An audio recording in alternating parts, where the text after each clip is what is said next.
But my third year, my last year at seminary, a crisis erupted. I was looking into doctoral programs.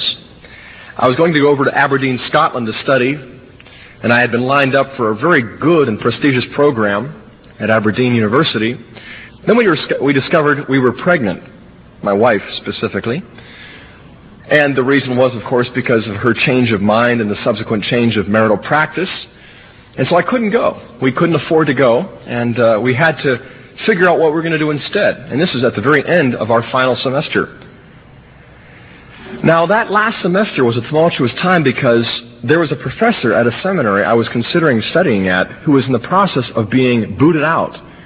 And it was the seminary that was known for being the staunchest Presbyterian seminary in North America, the most conservative Calvinist school, Westminster.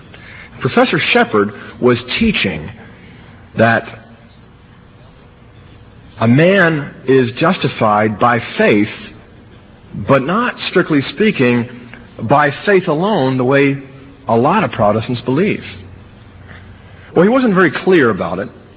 I talked to him on the phone. I read all of his writings. I got right in the middle of the debate, even though it was in another school. And after studying and talking to my professors and dialoguing with them and debating these issues with my friends and teachers, the last month or two, I told my professor, who I was working for as a teaching assistant, I think Shepherd's right. And I think the idea of sola fide, that is, that we're justified by faith alone, not faith in works like the Catholic Church, I think that Luther was wrong.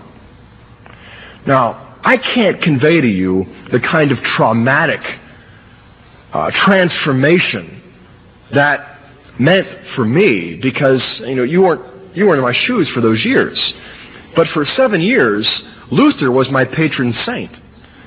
He was the one that I looked to for inspiration and for a kind of powerful proclamation of the Word.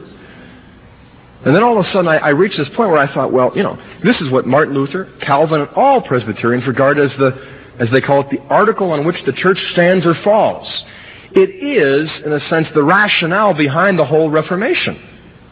And I remember one of my Protestant professors teaching in class that if Rome is right and we are wrong on sola fide, that we're justified by faith alone, if the Catholic Church is right, that we're justified by Christ's grace, but we're justified by faith and works, he said, then tomorrow morning I'd be on my knees outside the Vatican doorstep, repenting.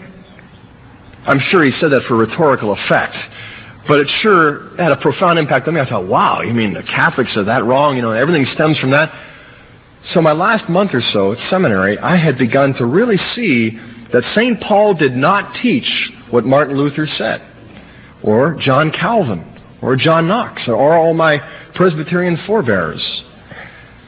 Well, I was asked by Trinity Presbyterian Church in Fairfax, Virginia, to come on as pastor and also to teach Bible and philosophy at a Christian high school that was part of the church. And I had no other opportunity or opening at the time, so I took it. And we moved down to Fairfax, Virginia, right outside of Washington, D.C., and there I began serving as pastor and teacher. Then within about 3 months or so, a local Presbyterian seminary called me up and said, look, we understand that your classes are going real well, your preaching is very well received. Would you be interested in offering a night class on the Gospel of John? I said, sure, that would be very interesting. So in addition to pastoring a church and teaching in this high school, I also ended up teaching at the graduate level in this local Presbyterian seminary. Now, some more things start happening here. This is still at the detective story stage because I was teaching the Bible, and my session, the session in the Presbyterian Church is the group of elders who run the church, the congregation. And my session encouraged me to put in 20 to 30 hours of study each week so that my sermons would last at least 45 to 50 minutes long. Can you imagine what you'd do in a parish if the priest went 45 minutes? It'd be empty the next week. But they were asking me to be sure to study long enough and hard enough to preach that long. And so I said, sure, if you pay me well enough, I will do it. And they did. And so I was studying Scripture. I was in over my head. I was going to local libraries at the various seminaries and studying.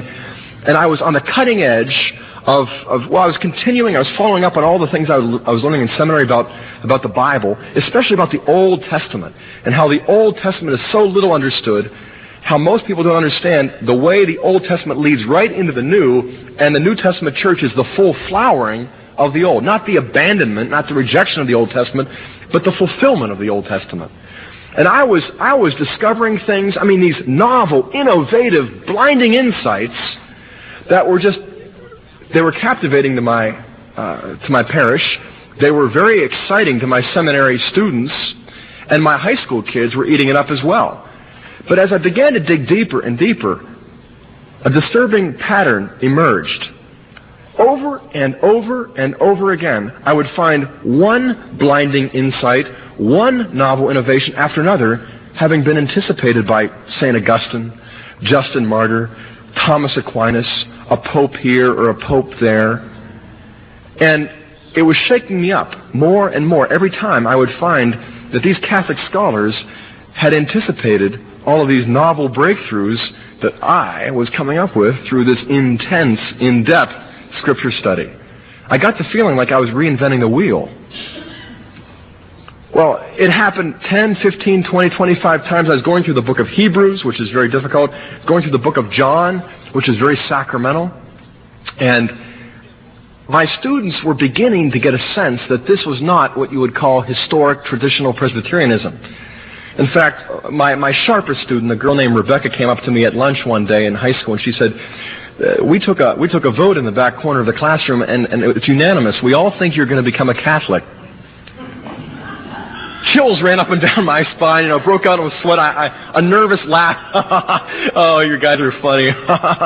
No, what I'm giving you is the antidote to Catholicism. The antidote. And no, they were quite sure that wasn't the case. I went home that afternoon and I said to my wife, Kimberly, you'll never guess what Rebecca and her friend said today at lunch. She said that I'm going to become a Roman Catholic. Can you believe that? She was standing there staring. Are you? And I said, honey, how could you say that? What a betrayal of your confidence and your trust in me as a pastor, as a teacher, as a student, a scholar, a Catholic. I am the most anti-Catholic of them all, And she said, I sometimes wonder if you're not Luther in reverse. I had nothing to say. I just kind of walked back to my study, dazed, bewildered, and confused. Luther in reverse. The words were reverberating in my mind. Luther in reverse. God forbid. But I went back and I said, I remember praying a prayer over and over again. I will do whatever you want me to do, Lord. I will say whatever you want me to say. I will go wherever you want me to go. And I will believe whatever you teach. So I try to keep a completely open heart and mind to sacred Scripture and the Holy Spirit. And whatever source would lead me to deeper insight into the Bible. So I began to teach more and more all about this kind of thing, so much that my church got excited. The session came to me and the elders asked, why don't you completely readapt the liturgy? I said, liturgy? Presbyterians don't do liturgy. Well, you talk so much about liturgy, why don't you change ours to fit the biblical pattern? All right, because you want it. And they said, well, we want it because of what you've been teaching us. I said, that's fair enough. So I studied it for several weeks, for a couple months, and I began to see that my liturgy began to resemble more and more of what I'd heard about the Mass. I'd never been to a Mass. I never wanted to be to a Mass, but people were telling me, oh, I was once a Catholic, and we used to do that too. We used to say that prayer. We used to do that, I brought in this practice of having communion every week instead of 4 times a year, which was the Presbyterian custom at the time. And the congregation flipped. They loved it. And then after the benediction, after we got out, most of the people in the parish, it was small, but most of the people would actually stay around and have a kind of picnic lunch outside or inside if the weather required it. But the whole introduction of liturgy brought such a sense of community, such a sense of worship, divine majesty, God's holiness, and the living, practical relevance of the Bible. And that's the way it was in my parish. And then in my seminary classroom, It was the same way. I had been asked, by the seminary trustees to come back and teach 4 classes instead of just 1 in the summer, so I did that, and the seminarians were going great guns. They were enthusiastic, only I couldn't tell them that what they were really enthusiastic about was not necessarily historic Presbyterian doctrine, but what I was finding in the Bible, which the Roman Catholics had also discovered somehow, somewhere along the way. One of my sharp students, we'll call him John, raised his hand one evening in a seminar, and he said, Mr. Hahn, this is a funny question, but where does Scripture teach what Protestants always teach? And I'm not a Catholic anymore, and so I believe what the Protestants teach. But how the Protestants teach that the Bible alone is our authority, not but the Bible and tradition? Where does the Bible teach this doctrine of sola scriptura? The Bible is our sole authority.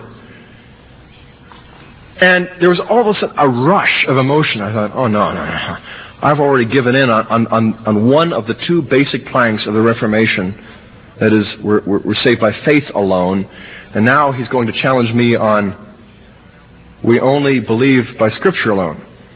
And I said what any professor would say under those circumstances, what a dumb question.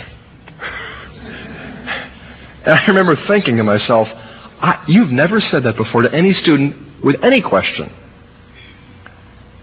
And as I sat there perspiring, looking at John, he looked at me, and he knew it was not a dumb question.